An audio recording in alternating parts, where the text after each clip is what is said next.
Just listen. Just listen. Just listen. Just listen. Just listen.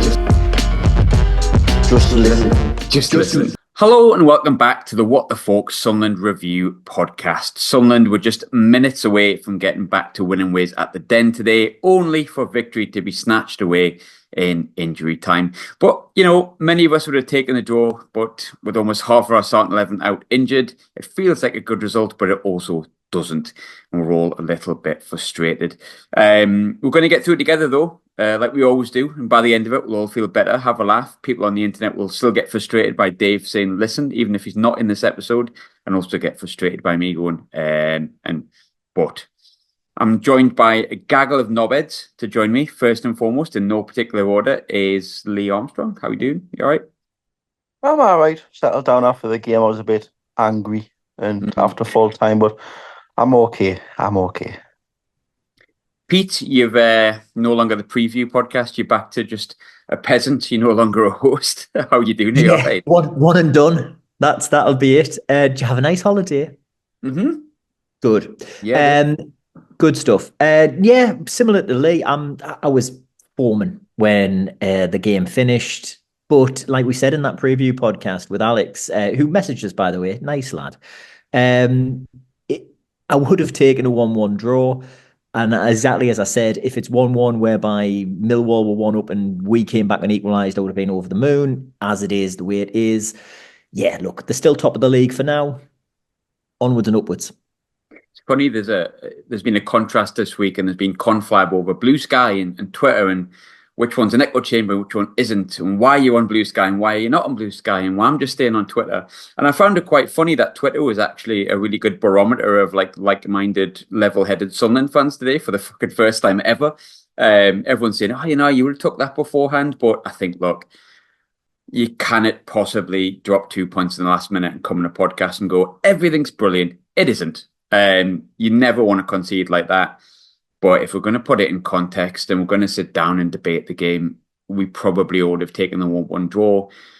But the way in which it came is the biggest pain in the arse, kick in the bollocks, punch in the face that you could have possibly got. But look, we'll have half an hour to get through it and we'll feel better after it, like I said, afterwards. Lee, I'll come back to you. Look, it's 9 o'clock just after on a Saturday. You said you'd calm down a little bit. How do you assess the result? Because I suppose in isolation, like I say, a good result. The previous 2 seasons have been 1-1 draws at Millwall, and we've came on and we've gone, good result. Today, I'm going to be honest with you, it feels like 2 points dropped. But is that because it's 9 o'clock on Saturday and a few hours after? Possibly, then after full time, I was foreman. It's like there was 2 points dropped. You couldn't hide my disappointment, as you've all seen in the group chat. It was a stop-start game, and I think I speak for everyone in the podcast. I hope the Millwall fans that did have the emergencies today are all okay and get better soon. But I think the stoppages didn't help at all, because I think we were in control of the game before the first one. Then obviously you get half time out of the way, then you come back and we had apparently members leaving our own half and having possession our own half, the second half, until about 10 minutes to go. So I would have took a point before the game, but it felt like 2 points dropped at full time. I think it especially feels probably more frustrating because of that Coventry result. I think we spoke about it at the time when we said, like, look, not great in the way that happened, but it felt like and I think you've seen a lot of Sunderland fans at the moment online and on forums and kind of across the board in group chats like ours, where you feel like there's a bit of a common theme, which is always a worrying trend, which is essentially that not being able to hang on to a lead. I think we've conceded a fair portion of our goals in the last 10 minutes of games, and it's quite frankly a bit of a worrying trend, and that maybe makes it even worse. But I think, Pete, you look at the start of the game, and I think we can all say for this podcast especially, but I think online, people are excited for games. The international break's getting more of a battering than ever it did. People are wanting to watch Sunderland. But today, for the first time, because we had so many injuries, there was some trepidation towards it. You had Hume, Roberts. Serkin ended up being out. Sounds like he's got a broken wrist, as the reports online. I'm sure we'll find out about that. Don't know what he's been doing, but I'm not here to speculate. But there's a lot You've of got players to out pass some injured. time in those international breaks, I suppose, when you haven't decided which country you're going to play for. If ever there was a time to choose England. But I do think, a lot of players out injured. And we all felt like this was a game that we probably would have found hard with all the players fit. And yet we came out with it with a draw. There is positives to have, despite that frustration of, how it came to be. So let's start with some positives, Pete. Like, what stuck out for you? There was good positives today. Dan Ballard and Mepham at the back. I mean, Mepham is probably one of, I mean, he's played less than half a season for Sunderland, but he's already one of my favourite Sunderland centre halves of all time. Very early on, there was a little bit where he just drops a shoulder and takes the ball very calmly around one of their, I think it was their right winger, or their attacking right-sided midfielder. Happy with that. I'm over the moon for Aaron Connolly to get that goal. I mean, this is one of these things, a little bit like we had with Wilson, whereby you think, right, he's doing it all right off the pitch. Just get your goal, son. Get your goal, more will come. Wonderful to see him score. Wonderful as well to see the thing after the match as well. There was a lot of news stories about he'd reached out to that lad online who'd been struggling. And Aaron had reached out to him and said, "Look, mate, I'm here for you. I've been through it myself. We'll get yourself to the game at Millwall, and I'll come and meet you afterwards." Where he's there, sure enough, pictures of him with his match shirt today. The fact that he's there with him leads me to believe that hopefully the injury he went off with isn't too severe, because I think the club would have had something to say about him doing that if it was anything too bad to worry about. It is a concern to see him come off, considering the matches we have come up though. But yeah, look, positive at the back, positive at the front. You're going to ask me to find another positive. I thought Dan Neil played really well today. I did. What else am I going to say? Agialise. What a breath of fresh air it is to have him back. Think about it as well. This time last year, if we were in this type of situation, the strikers that we would have been picking from compared to who was on the pitch today, they're starting essentially with 3. I thought Mayenda did a decent job outright. I just wished he could have gotten some of those ones that he was at such a clip running at under control and be able to just kick it past the first player. It's going to happen in one of these games, one of these next 2 games. If he has to play there at right midfield, he's going to get that one where he can get past the defender. And as we've heard and as we've seen, he's as fast as it gets. He's like lightning. So there's positives. And all I've got now is negatives. Yeah. All I've got now is negatives. I think we're going to come to those. But yeah, look, there are positives to take from it, including the fact that they've got a point. The top of the league, what a place to be whinging. Okay, it might not be, we're top of the league until Leeds play, but what a place to be whinging from. Yeah, and I think ultimately that's what will matter at the end of the season, and maybe that's something we should look at. But I agree largely with almost every point that you've made there. I thought Dan Ballard was superb, and I will openly admit I've been a bit concerned by his sporadic appearances he's had this season. I thought Connolly's goal was really well taken. It's good to see him get off the mark, because we've seen him come on and play some good games. We've seen him come on and be ineffective. I think today we saw something very good. It was a very well taken goal. It was smart movement to be on the edge of the box when it came out. I agree with Daniel. I thought Daniel was really, really good today. And it's always good to see Daniel playing well, because this season has been up and down, but we all love him. There's a reason that we all rate him so highly. Chris Mepham, just what's the point in even talking about that, because the boy's just a different class. Controversial opinion, and I know football doesn't work like this, but if you had the choice to sign only one of our loan signings, Wilson Isidore or Chris Mepham, I would drag my nether regions through broken glass to make sure that it was Chris Mepham, because he is far and wide one of the best defenders in this league, and quite evidently Premier League quality. You do not find many central defenders. Now, this is no way to diminish Wilson Isidore, but you don't find many central defenders that are in Sunderland's financial capabilities that are as quick, as strong, and as good at being, with their positional sense, as good as it is, and making sure that he makes things look easy because he's done all of the hard work in his head before it's happened. And yeah, I would agree with that. Although after seeing that video of Wilson singing on stage at the the turning on of the lights. All Nah, I want for Christmas I'm is you. the look on Chris Riggs' face next to him where he goes, "Really? You actually went for that?" No, I think if we're being purely Moneyball and cold and heartless, you have to say Mepham. But no, it's going to hurt me if Wilson Isidore does not sign full time for Sunderland.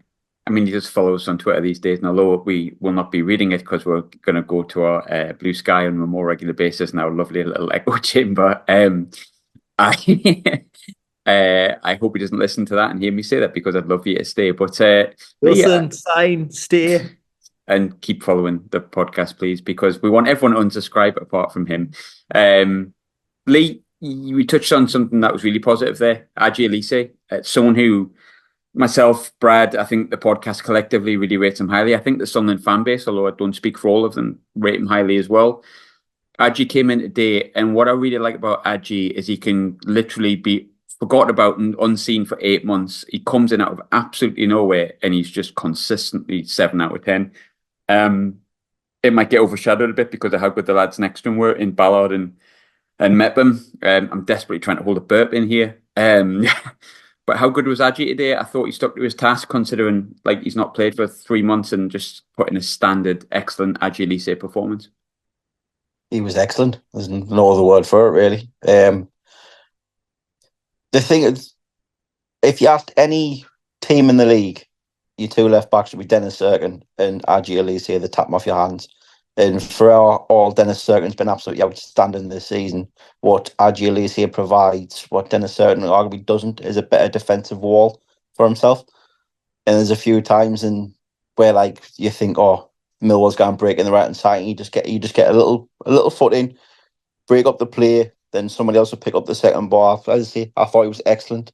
It was unlucky when he drove around the only one in the overlap with Tom Watson and dummied that defender. I thought just as he was about to pull the trigger, get the cross into the box, he got blocked out for a corner. I would stick with them on Tuesday against West Brom, regardless if Dennis Serkin's fit, and possibly even for Sheffield United on Friday, because I think these next 2 games are going to be really, really hard, and we need our best defenders on the pitch. And that's not saying Dennis Serkin is one of our best defenders, but I think Adji Elise provides us more stability at the back defensively than what Serkin does, if that makes sense. No, it does. I think the beauty is I'd be comfortable with any. I think Serkin's been absolutely superb this season, and I think he is arguably one of the best fullbacks at the club, if not the best. However, I think what Adji Elise offers you is almost a like for like, slightly better defensively, slightly not as good offensively option that you can bring in that really doesn't make you lose that much quality at all, if at all, in any way, shape, size, or form. And I think if Serkin has got an injury, which I think the rumours and reports are, which we don't know, is broken wrist, we don't know the severity of it, whatnot. If there's in any way, shape, size, or form he can play, brilliant, but there's no rush to bring him back because you're like, well, Adji's been out for 100 months and he comes back. Maybe the more pressing concern is if Serkin's is worse than we think, and dare I say it, Leo Yelder was not there today. Although he was apparently there, but he wasn't there on the bench, which indicates that something's not right. Because if Alshish and Bar are getting on the bench and Yelder, who's been on the bench regularly, didn't, it indicates that potentially there's an injury there as well. But fingers crossed, they can all be fit, and we've got not a selection worry on Tuesday, more of a selection headache. One player I did want to touch on before we move on to the negatives, which they do exist, Peter. I was at Preston and I wasn't massively impressed by Tommy Watson, although I have been impressed in his sporadic substitute appearances. I think Preston wasn't really his game because I felt they were a physical, strong side, and he was on his right-hand side, and he's obviously not a right-footed, so he's not a player that plays on the right-hand side predominantly. Today, I thought he faded in the second, which is fine because we had to do more defending, but I thought he did really well today, and I think he's shown that with Mundell out, he can feasibly step up and, maybe not offer us what Mundell offers us at the minute, but get a good 8 to 10 game run if Mundell's going to be long term and provide for us, I think.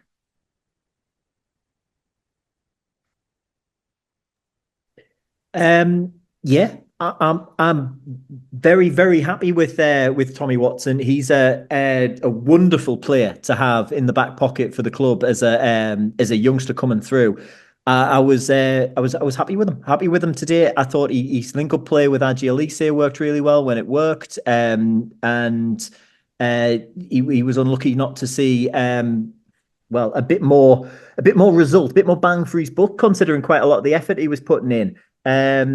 I Yeah, happy days with Tommy Watson. I think he definitely has to go down as one of the positives from today.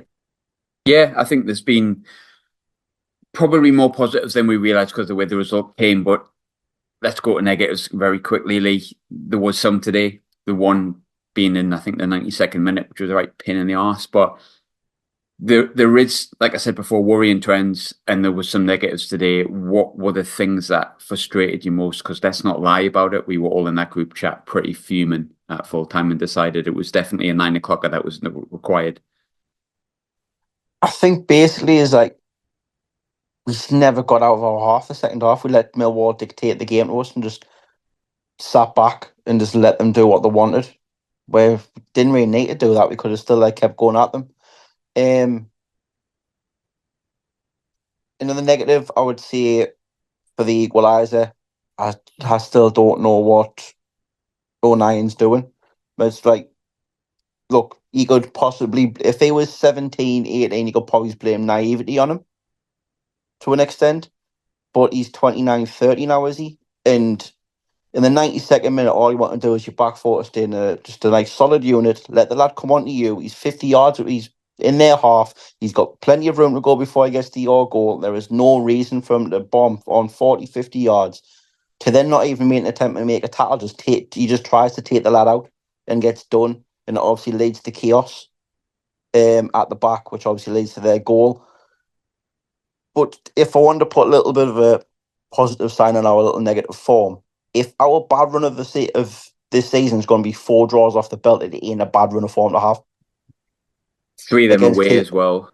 Yeah, one of them when you were down to 10 men for 90% of the second half as well. It ain't that bad. And if we followed up with a win on Tuesday and a possible draw next Friday, that would be 12. That would be 11 unbeaten still. I think a lot of the results in the games we've had hinges, like the Coventry game, I think will always be a bit of a pisser, to be honest. The Preston game, okay. The QPR game was accentuating circumstances. Today feels like a pisser, but I think depending on what we do on Tuesday and then, of course, Friday, that can change a lot of the context of these results as well, which, look, it's easy saying that because that means it could go the other way as well. And you could go, shit, we dropped 4 points in those 2 games when we've gone and got beat off West Brom. But we've been good at home. There's no reason to kind of go in, especially with the players coming back and the squad players that have felt well today. There's nothing that should fear us about any team in this league, let alone West Brom. Yeah, I would agree with that. To see if West Brom got a draw against Norwich today, I think they're not in the best form ever. I think it's a team we shouldn't really be scared of. I would say it's just not like obviously Sheffield United, but or Leeds or something like that. They're not them anymore. There's obviously the renowned for the name for how long they spent in the Premier League in the past but they're not that team that frightens. We go, oh, I'm scared of them. I don't want to play them. It doesn't really particularly bother us that we're playing West Brom. I'd say that's obviously a more winnable game than Friday, like the stating the obvious. But let's see. I'm particularly happy we're playing West Brom on Tuesday because I think it's the type of game where we thrive in, like Middlesbrough at home, Burnley at home, that type of game, if that makes sense. I think I'll see the results even themselves out in the league as well, though. It's like you look last week we drew with Coventry, Sheffield United won, and obviously if we held on today, the results would have swapped themselves today.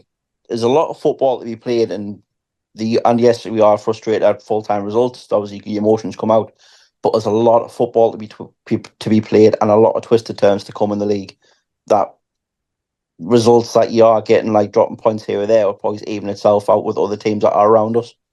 I think it's worth pointing out as well that I think both Leeds and Burnley went to Millwall and got beat, and they didn't have as many injuries and suspensions and players out as we did. And look, I get that because we didn't win at Preston and because we went down to 10-minute QPR and because we duffed a 2-goal lead against Coventry, that it doesn't feel as impressive. And we all wanted that win today.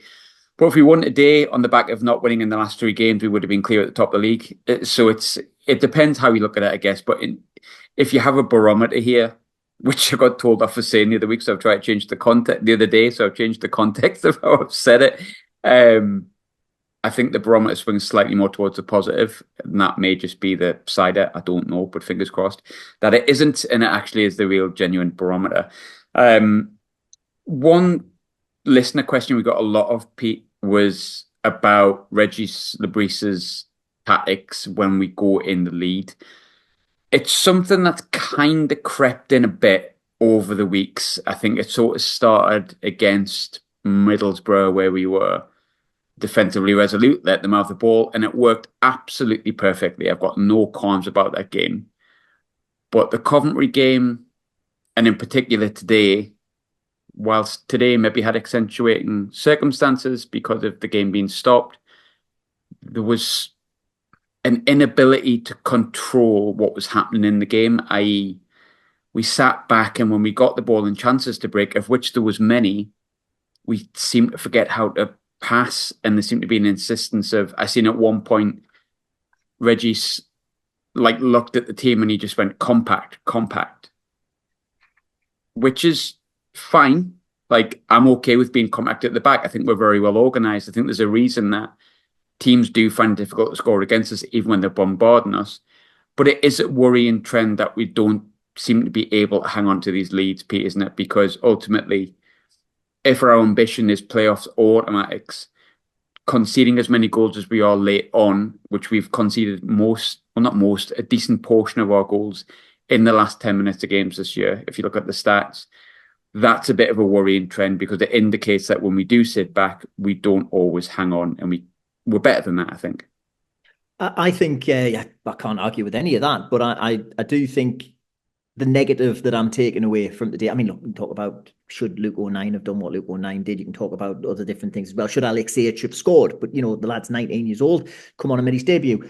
My biggest disappointment today is with Regis, because I've got a lot of faith in Reggie. And I think for the first 20 minutes, some of the best football I've seen Sunderland play in ages. I think probably some of the best football they've played this season. But I don't get this idea that when you're in the ascendancy, you take your foot off the gas completely.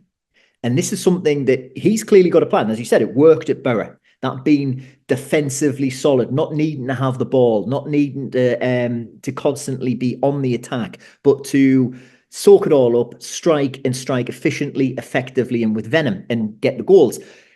Problem is when you're not getting the goals, all you're doing is sitting back.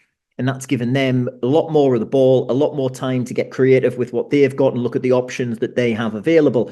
And those late goals, unfortunately, I think will be the difference between automatic promotion and the playoffs. I still think the form Sunderland's in, there's absolutely no way to worry about not being in the playoffs this season. But, oh God, I shouldn't have said that, but I have. But the difference between going up automatically may well come down to the fact that they've drawn 4 games in a row, and they do look a bit vulnerable at a late goal. Now, if you're the opposition coach coming into this and you're 1-0 down against Sunderland, the thing you're going to be shouting at your team is, get it in there, because they can cock it up themselves. Keep on pushing them, keep on pressing them. Now, I think Sunderland missed Job today desperately, who helps with that ability to calm things down, to sit on stuff, because it dictates the pace of a game very, very well. Far better, I think, than almost any other player on our side. The way he can, he win something when it's moving frantically and then immediately take it right down to a walking pace, allowing other things to happen. That wasn't going on today. That wasn't happening. I'm a little concerned with that. I mean, I also usually have an issue about the substitutes, but I don't really have that today, because I was waiting for a call up to that bench myself. I think anybody who's ever been in Sunderland or eaten a pink slice might be getting a game if the injuries keep mounting up. If you ever drank a pint of double Maxim, bottle of double Maxim, or eaten a pink slice, you can get a game at the minute. But it's not quite there, thankfully. But the late goals are a problem. And that has to be something that gets worked out tactically, because that's what's going to cost you. And a lot of it comes from this whole sitting off when you're in the lead. And when it works, you look great. You look like a tactical master. And when it doesn't, you've drawn. I mean, the stat looks great, doesn't it? I mean, was it unbeaten in 9? Something like that. Unbeaten in 9 without a win in 4. Doesn't sound too great, though, does it? Especially not when you're at the moment trying to win the league. So, yeah, I'm a bit disappointed in Regis and what he did today tactically, but it doesn't mean I love him any less. I still think he's the man for me. Very, very happy with that. But yeah, that's a problem that I hope doesn't cost them down the line. But as I've said in previous pods, when we have getting results of like, oh, that feels significant. This is the game that you remember when you do win the league, when it comes to May and things start getting a bit, coming towards the end game. It also feels like this type of game, the Coventry game, these are the ones that you think, what could have been? And I hope we're not there thinking that. But if you get too many of these type of results, concede too many of these late goals, it is going to be what could have been season, as opposed to wow, what a season. And I'm hoping it's going to be the latter still. I'm not going to lie, I was listening halfway through to that, but I farted and it smelled really badly, so it put me off halfway through. But I largely agree with everything I heard outside Most of the fart. Most of it was nonsense. As was mine. Concede late goals, and I'm a bit sad that Sunderland drew when they were winning. But no, that was my. Thanks very much for being hanging on every word of my masterstroke of tactical analysis. My ears were blocked by the scent, not just my nose. But I think the biggest negative from today, Lee, is evidently that there was 2 medical emergencies in the crowd. No one wants to see that, and that's by far the biggest negative. You said it before. I'd like to send collectively our best wishes to obviously the 2 Millwall fans affected, and we do pray that everything is okay. It's never something that you want to see. And contrary to popular belief, football's not more important than life, so fingers crossed they're all right. But Pete touched on the game there, and you said before, and I agree with you, I don't think the stoppage helped. I think we slacked off a little bit around the 25-minute mark. But I think he does that on purpose. I think he likes us to rest between 25 and 40 and just be like disciplined in our positioning. And I think that sort of makes sense. I'm sort of all right with that. It's worked most of the time. Today, it knocked us even further because we rested. Then we had like another 30 minutes in freezing temperatures and we came out and just weren't quite the same as it. The big one for me, I know you said before, Pete, about the substitutes bench. I'm not advocating for Abdullah Bar. I'm going to openly admit I don't rate the kid in the slightest. I hope he goes on to have a great career. I don't think it's going to be here. Adil Al-Shish, I quite rate. And I think Lee, a lot of the time, we've praised him to the hilt. Riggy looked tired today. There was a few opportunities when he was in the right position because his brain's magnificent. But the pass was just a bit too short, a bit too long. He hung on to it a bit too much. And there was a point where I thought, you know what, 10 minutes from the end, just get Al-Shish on. He's all right, Al-Shish. I know he doesn't offer you the work rate that I think Reggie's wants. But like Al-Shish is not a bad player. He played 70-odd games in League One, or League One. And we've seen him produce some good moments last season. A bit disappointing that those players on the bench that he quite evidently didn't want to use, despite the fact that the players were absolutely knackered, isn't it, Lee? Kind of. Like, I agree with the Al-Shish one, because Chris Rigg got on his feet. The only other one for me that I would have potentially took off was Ballard when he was knackered. But then you're looking on bringing on a Joe Anderson who, let's be honest, signed for Everton 2.5 years ago and has never had a sniff. And Zach Johnson, where Zach Johnson might have a lot of potential. He might be a good player in the future. And he might have had a good spell in the League of Ireland last year. But I don't think that would have been the type of game to bring him on. All the other ones after that were like Harrison Jones, who's played in the first team before, but again, you wouldn't bring him on that type of game. But I agree with Al-Shish 1,000,000%. Like, I sat there with like 20 to go and saying Riggy's knackered. Riggy's knackered. But what we lacked, I think, the second half compared to the first, as you said, we took our foot off the gas about the 25th minute mark, but we were in control. We were in control of the game. When we won the ball back in our defensive third, we played out. Like, we kept control of the ball, kept possession, and we played out. Where the second half, we're just lumping it and giving the ball straight back to Millwall, whether that's tired legs or not. But I think Al-Shish, if he came on, someone to get his foot on the ball, 20 minutes to go, we might have created a few more chances on the break. And let's see, it's ifs and buts, but that's the one through I would have made. Definitely, I would have brought Al-Shish on. I think we talked about, you mentioned him a little bit, Pete. We're going to talk about Alexis, but I think Look, I wasn't massively impressed today because that chance is an absolute sitter and it's killed us a little bit. But I think he's 18, 19. He's come from a different country. I kind of understand not wanting to throw him in straight away. I think he had some decent touches today. He also had some pretty bad ones. But I'm not going to judge him on today. I just don't think it would be fair and don't think it would be right. And I know some people would want us to, but I just don't think I can make my mind up on a player that quickly. But one really interesting question from Gaz, listener question. I think it's Gaz that I know. I don't know because he doesn't have his photo on there, but I think it's Gaz. So hello, Gaz, if you're there. He said the big question now is that Ballard and Alessi were classed today, which we've touched on. Obviously, Hume comes back in, but who goes alongside them? How do you set up Pete on Tuesday night? Because I talked about positives. There is a headache on Tuesday for now with the players coming back. Well, that's the question, isn't it? Personally, I think Luke sits it out. I think Hume comes in your key. I know, I love him too, but and there's every chance if he doesn't and he plays it right back this week, he would play he would play like Carfu. If he got a run out on Tuesday night, but I think with Hume coming back and the performance from Ballard and Mepham. I mean, I thought Mepham was suspended, but he's not, thankfully. Can't be mathematics wrong there. I would, I would keep Elise at left back, even if Sirkin is fine, just to give him that extra time because we know what Sirkin's like with his injuries. He does take longer than your average bear to recover from them. So let's give him the time while we have an adequate and very, very good replacement for him.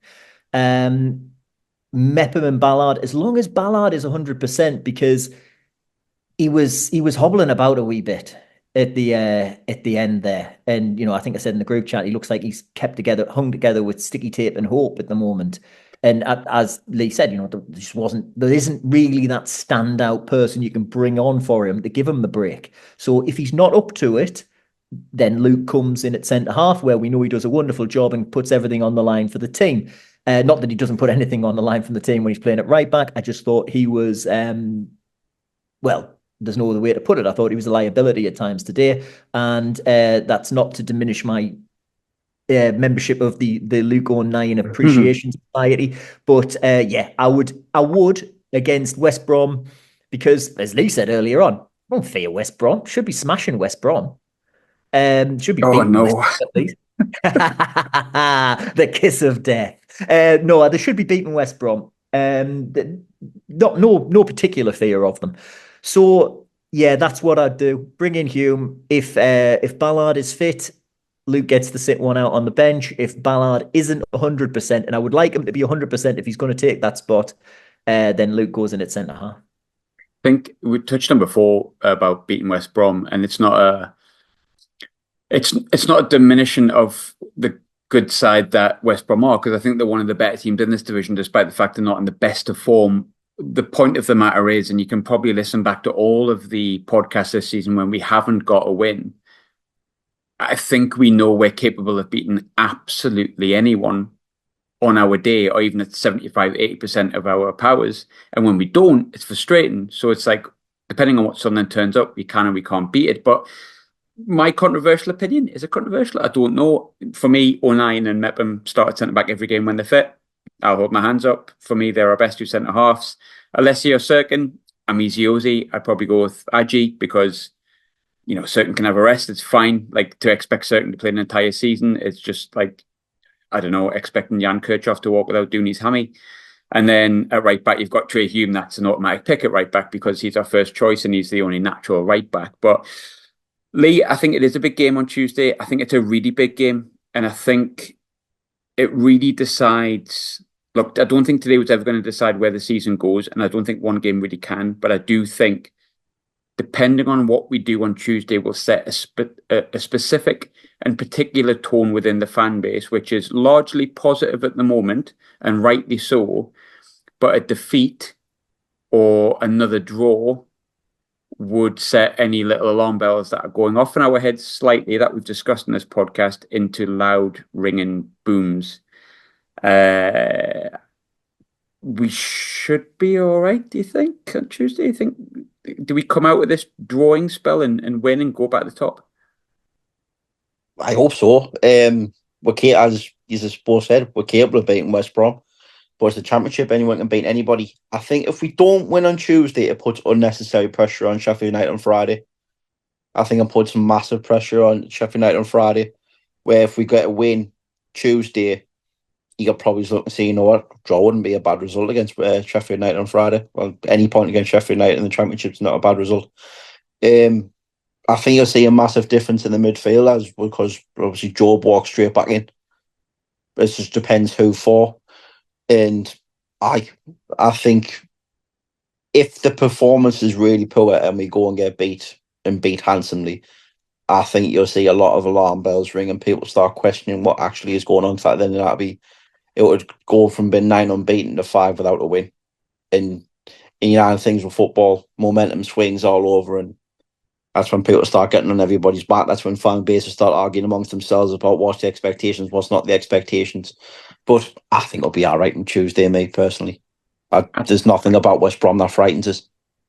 I agree 100% with everything you've said there, to be honest, about momentum and stuff like that. I think context is really hard to have. Like if we came onto a podcast immediately after every result, it would be a very different podcast. Very, very different. And there's a reason that we tend to take our time and try and have a bit more of a level head. But I think my biggest worry about Tuesday is that if it's not a positive result, if it's not a positive performance, that really good start of the season begins to look more Preston than Leicester, if you know what I mean. And I would prefer to be a version of Leicester that can knock around the top 3 all season or top 4 all season. And if we end up being playoffs, then we end up being playoffs, rather than a team that a lot of people have said, they're not that good, they're not that good, they're not that good. We are.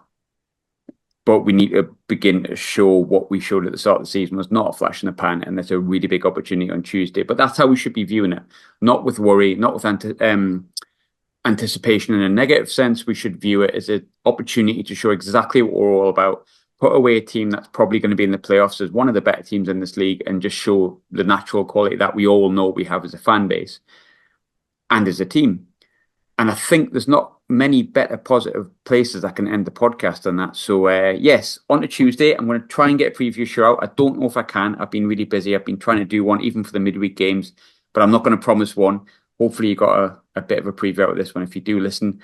And look, we always say don't subscribe, but on the flip side, I'm going to be nice for once. I'm going to be serious. We do really appreciate everyone that listens to the podcast. We like to take the pee out of ourselves because it's just a stupid podcast that if it goes tomorrow, we'll all be fine and cope. But to the people who do say they enjoy it, someone said the other day they were addicted to it. It's a nice feeling because at the end of the day, we're just fans that enjoy talking about the footy. We all enjoy talking in our WhatsApp group. We enjoy arguing with each other in our WhatsApp group. If you find it a beneficial thing to listen to, that's class. And thank you very much. So if you're feeling up to it and you haven't already, please unsubscribe.